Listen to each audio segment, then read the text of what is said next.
Hi everybody, Paul back here. Hope everybody is good and well.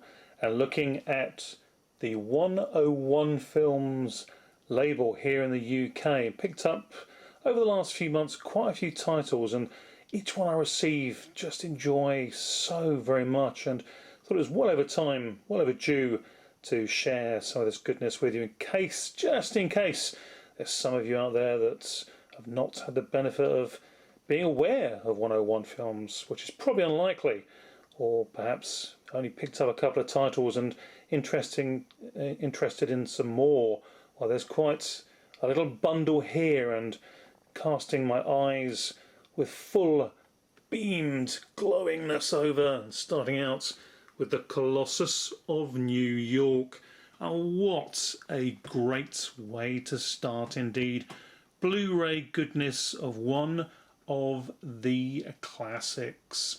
Now with 101 Films, they've got sort of three tiers of movie releases, I would say. We've got their Black Label range, which is a premium collector's range, which tends to be around the £15 mark, and with those what you get is the Blu-ray, a booklet, and a nice hard card slip cover. We'll look at a few of those coming up. But also we've got their Red Label, which is again, you get the Blu-ray and a slip cover, nice slip cover, and they work out at about £12. And then we get some of their really still very cool films under their regular catalogue titles, which gives you Blu-ray DVD combo mostly, and you get sometimes cards and often a retro poster, and you get those for about £10. So all in, some really good value releases for all price ranges, sort of pockets, and they also do quite a few sales, a couple of sales a year, so you can get some of those titles for as little as about £6, and they really do offer a great deal of value, as well as some really classic films. Anyway, let's dive right on into it. This is a Red Label one. We'll start with the Red Label one.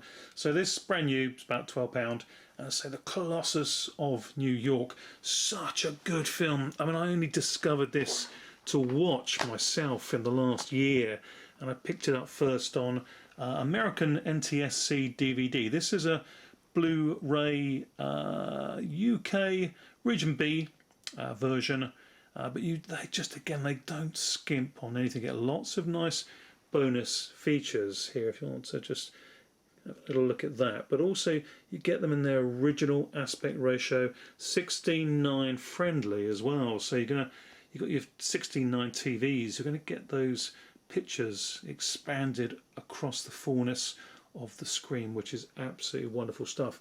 Good old classic 1958 black and white sci-fi horror film here.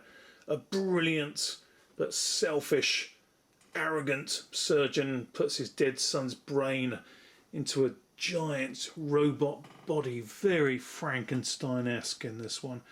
And of course the resultant madness comes out of the horror as the son rejects the body and strikes out with some horrific results. And it really is pretty strong stuff even today. I found this just collects that sci-fi futuristic feel with some real shock moments that have really stood up and stood the test of time. Most definitely, it really is a stylish sci-fi ahead of its time piece, and really is good stuff. If you love your sci-fi with a hint of the horror, this most definitely is one to check out. If not, dare I say, highly recommend to just go blind buy. I mean, it just is that good. Really terrific stuff. I really do like this one a lot. Now, the director of the film is a guy called Eugene Laurie, and he lived in France and studied art and design work, but he was Russian-born filmmaker, and his effects work and design are quite brilliant, it must be said, and evident here, most definitely, in the Colossus of New York, and very much comparable to the great Ray Harryhausen, who actually did the animation effects on Laurie's 1953 directed The Beast from 20,000 Fathoms. But also do check out Laurie's other creature feature greats, The Giant Behemoth from 1959, and Gorgo. Gorgo is pretty much known to most people, I think. Certainly a very good British-made horror monster creature feature that was made in the wake of Godzilla, and very much stands up extremely well to that. Very colourful, colour-made film, and just absolutely gorgeous to look at. But the director, Laurie, also did an episode for TV's 1959 made World of Giants, which paved the way for the 60s classic TV series Land of the Giants. So this guy really, really knows his stuff, and one of those guys, I guess, is a little bit overlooked, and undeservedly so. He definitely is worth your time and trouble to seek out his movies and learn a little bit more about, for sure. But there we go, side by side, the movie itself on Blu-ray and the slipcover edition. Nothing different. I mean, it's the same artwork on both sides, but it's always very, very nice indeed to have the slipcover editions. Highly collectible, and 101 Films, as I say, do a very, very creditable job on releasing these. Very nice indeed. Colossus of New York. Good stuff indeed. Let's just slide that one out of the way and bring in the next one. Another good monster movie matinee creature feature, The Land Unknown. Nice red boxed edition there. It's from 1957, this one, another black and white. This is from the sort of regular catalogue edition. I was just thinking then, I was just going to say that really with the red label, I'm surprised because this one I noticed has got a red casing for the Blu-ray. Would have been quite good if the red casing were applied to the red label titles, but there we go, never mind. Great artwork there, as you can see, absolutely fantastic. Simple story. This one's sort of a lost deep in the crater in Antarctica, where we've got an expedition discovers a prehistoric world. But this isn't just like your sort of Land of the Lost. I mean, well, you get that sort of, you get these sort of lizards that are on screen. They get a little bit of sort of practical effects sort of glued onto their back, and they've got a scale. Doesn't look all that authentic, but still good fun. But this has got some real, very well done, handcrafted practical effects creatures that just come to life. I haven't seen this one, but I've seen the trailer. And as soon as I saw the trailer, I just knew this had to be mine. It had to be mine. Just so very good it looks, and it's just one of those ones that puts a big smile on your face. And delighted to have bagged it. If you like your creature features, your matinee monster movies, this most definitely. But if you've never heard of it, go for it. Pick it up, or just do as I did. Go on to YouTube or on the internet, do some research for yourself, and check out the trailer for The Land Unknown. And I think that you will be very pleased that you took the time and trouble to do that, and may well, very well then do the same as I did. Immediately seek it out, pick it up, and looking forward to watching it. This one's by a director called Virgil Vogel, who actually also did another terrific 101 release called The Mole People from 1956. And again, off the back of watching The Mole People, which I did pick up from 101, this again was absolutely an easy investment piece because The Mole People is terrific. Now, Virgil Vogel has been around in the business for a good long time, and after he did his movies in 50s into the early 60s, I think he then went into a lot of TV work, and from the 70s into the 80s and beyond he did some directing work and classic TV shows like Airwolf, $6 Million Man, Miami Vice, Knight Rider, and a programme that's recently been put back out onto DVD, which I've been hankering after for a long, long time.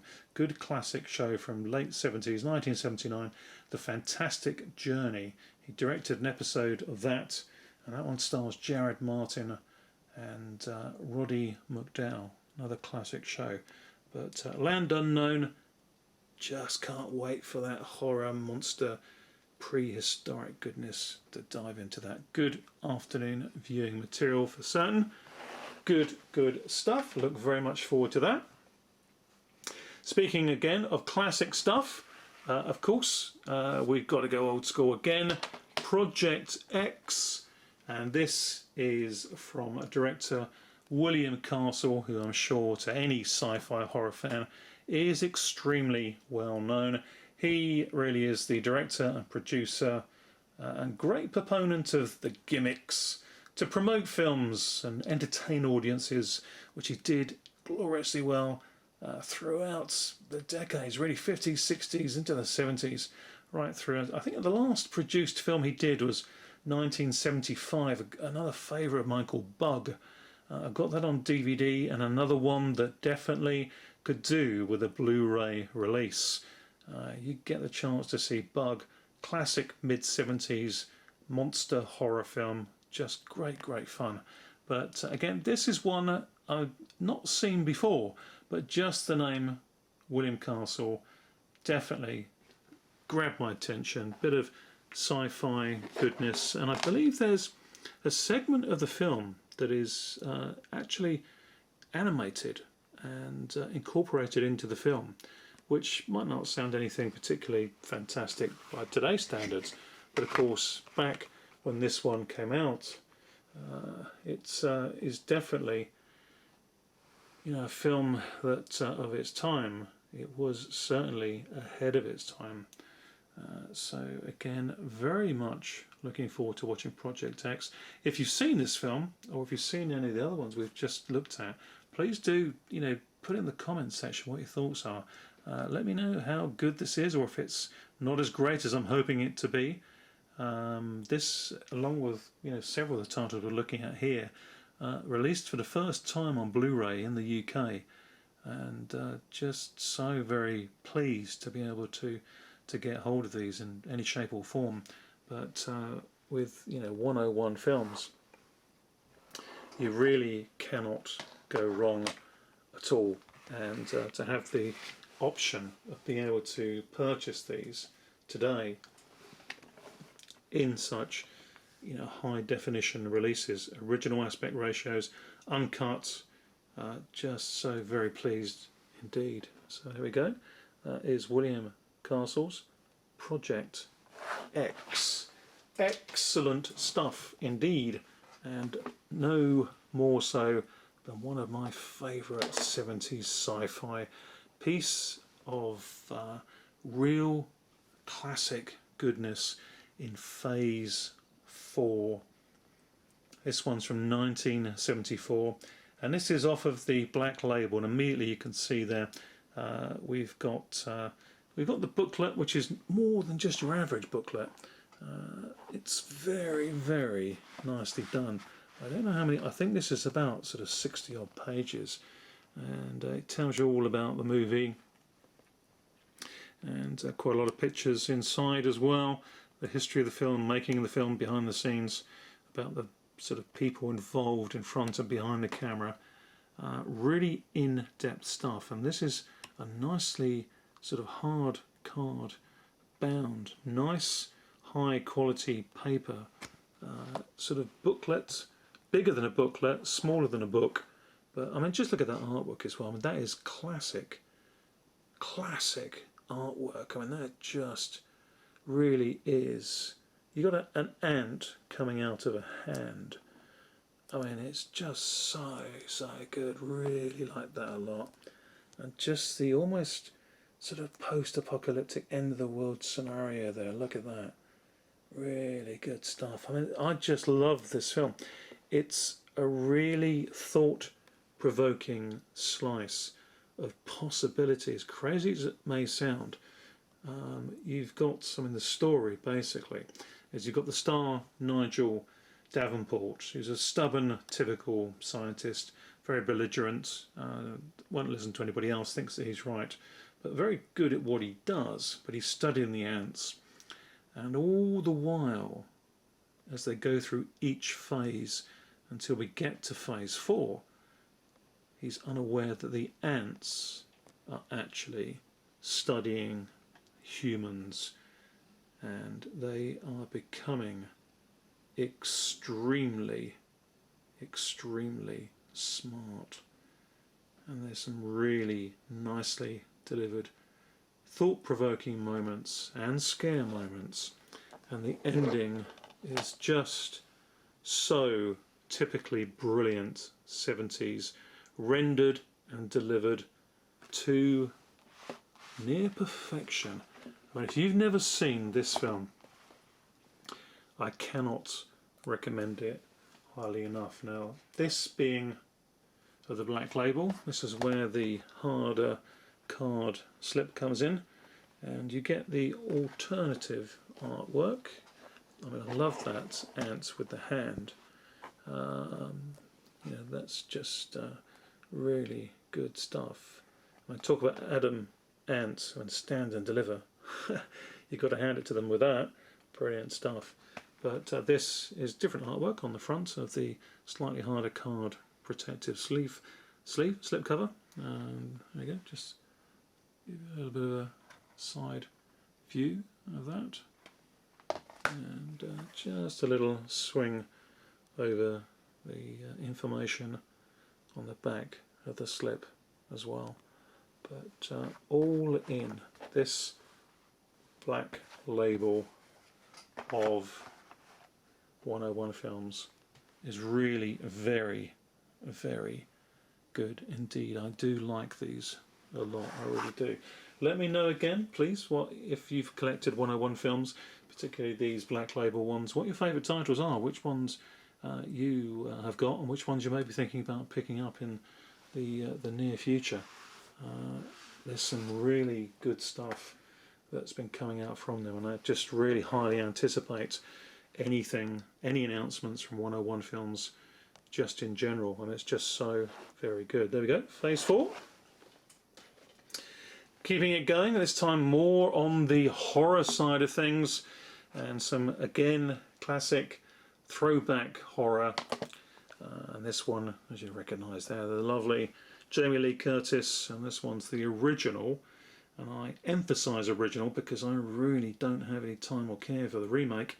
Prom Night here, from 1980, from director Paul Lynch, who again, another guy who did quite a bit of TV work, worked on great programmes like Tour of Duty, Beauty and the Beast, and Moonlighting. But to have Jamie Lee Curtis in your cast, alongside with Leslie Nielsen, who's in a more serious role in this one, so no Drebin Naked Gunness from him, just straight on seriousness. But Jamie Lee Curtis, I mean, she just had a golden period from the end of the 70s through until the sort of early 80s with the horror genre. I mean, she really was the queen of horror for sure. And of course her career didn't go too badly after that either. And in a bit of a resurgence, of course, with Halloween, going back to the roots of Halloween, and doing a good job with that as well. But this, another nice release, and the original of Prom Night. That artwork again is so very good. It's just the original classic styling of it, isn't it? It's just something so much nicer about that. Just having a look inside as well. Nice little shot there of Jamie Lee Curtis. Maybe doing a little bit of a step out of the shower scenario there, from following in the steps of her mother from Psycho. But again, very nicely done. It's simplistically done well, and that really is all that you can ask for. You know, if you're paying if you're paying £12, £15, which isn't too unreasonable, but you're getting this type of quality of release. And nothing too ostentatious, not over the top, nothing too clever that adds a few pounds to the title. Just give us the original poster, maybe put in some nice updated artwork like we got there. Throw in that nice 60-odd page book and nice slipcover edition, which of course just swing on in there. And again, you know, it just encompasses everything you want when you're spending your money as a collector and as a film fan on what we want, value for money.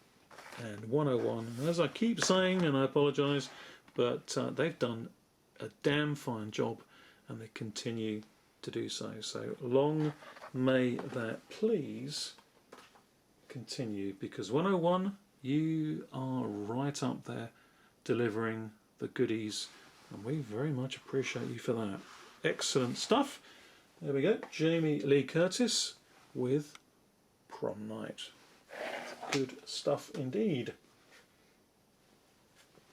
Right, now this one is the latest one from 101 releases, and one that I watched just the other evening.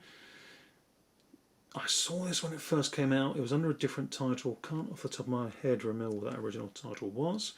But it's here, released uncut, first time on Blu-ray in the UK, under its title of The New Kids. And it is really good throwback 80s entertainment with a tinge, that's a new word, a tinge of good, hard, graphic, realistic violence, and a credible story to it as well. Obviously sort of a revenge flick type thing, fight for survival, but that's what you expect from the director, Sean S. Cunningham, famous of course for the Friday the 13th movies. And this one stars quite brilliantly the nasty character of James Spader and his followers, and they pick on brother and sister, played by Shannon Presby, pretty young Lori Loughlin, whose parents die tragically, and they go to live with their uncle and move to Florida and get picked on by James Spader and his nasty cohorts. Warning on this one, even by today's standards, there is some animal violence, some not so strong stuff, but some unnecessary stuff, certainly that wouldn't probably be filmed by today's standards, but also quite cleverly integrated with pull-away cuts and replacement sort of effects work. But the impacts, for instance, of seeing James Spader pick up a shotgun and blow away not a wild dog, but one of these trained fighter dogs. It just takes you back, and you also get to see a chicken have its neck cut through, it's chopped off by a meat cleaver, and the blood dripped over these sort of dogs to enrage them to want to fight. So it's some unpalatable stuff, particularly for people who are not happy with any form of animal cruelty. As I say, there's some subtle cutaways. It's not all as real as it may seem, but certainly that chicken having its neck sliced off with the chopper is for real, done on screen. And as I say, today's standards, that just wouldn't be allowed. But it's been put through by the censor for a 15 rated movie here with The New Kids. But the movie's good, I must say, even with that. I mean, the film is very good, very much worth watching. I'd give it if I was rating it out of 10, it's a good solid 6 out of 10. You can easily rewatch it, and these editions are just so good. And I don't know if you guys, when you've picked up these black label ones, I don't know if you've ever smelt them. They've got that nice comic book smell that is kind of like got an addiction to it, addictiveness to it, that quality. A little bit strange, I know, but there we are. That's what fans do. Give it a smell. The New Kids. But good film. As I say, it is a good, solid film. You like your stuff, sort of survival, fight back, tinge of violence and good characters. Definitely a good director, and Sean S. Cunningham. You will be interested in picking up The New Kids. It's a good one. It's definitely worth your time. Okay, let's move on again. Let's put that to one side and bring out in full glory, full screen, widescreen shot here for the last movie in this particular 101 update. Screamers. Peter Weller stars in this one. This is so very good. One of my very favourite sci-fi films. 1995, so it's not all that old. Definitely still stands up.